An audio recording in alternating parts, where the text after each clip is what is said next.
শুনুন, শুধু ব্যক্তির নাম বলা ঠিক না।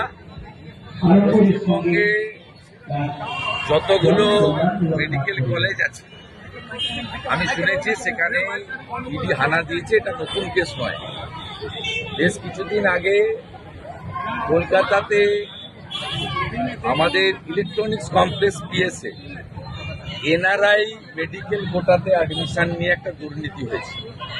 এতে সব মেডিকেল কলেজ যুক্ত পশ্চিমবঙ্গ সরকারের স্বাস্থ্য দপ্তর, ডাইরেক্টর অফ মেডিকেল এডুকেশন, তারা এক্সটার্নাল অ্যাফেয়ার্স মিনিস্ট্রির এনওসি ছাড়া ফ্রড করে 18 সাল থেকে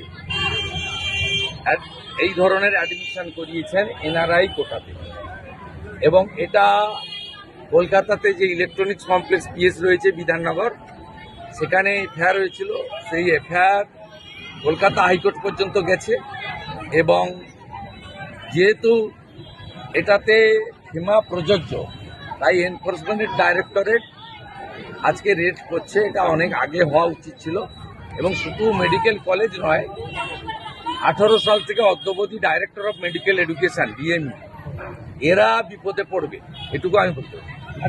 বাকিটা আমি নিয়ে বলবো না, যেহেতু পাস্ট হিস্ট্রিটা জানা আছে এবং কোর্টের অর্ডার বা আমাদের কেস সম্পর্কে।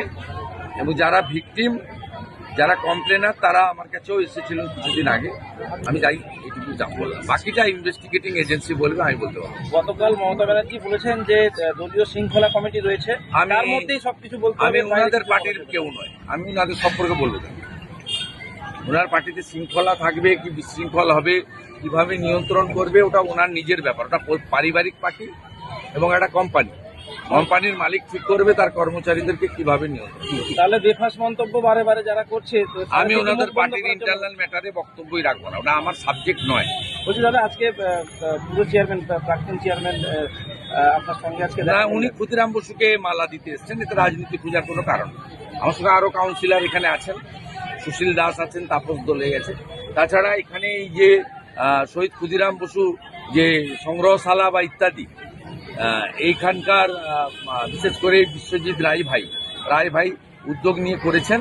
এবং সেই সময়কালে এই যে 16 ডিসমিল জমি, এই জমি দেওয়ার ক্ষেত্রে এদেরকে বিরোধিতা ছিল।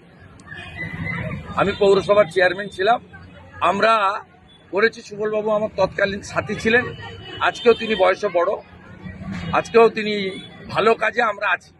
আর ক্ষুদিরাম বসু, মাতঙ্গিনী হাজরা, তাম্রলিপ্ত জাতীয় সরকার, দেশপ্রাণ বীরেন্দ্রনাথ শাসমল, এসব রাজনীতির ঊর্ধ্বে। এতে রাজনীতি খোঁজার কোনো দরকার নেই।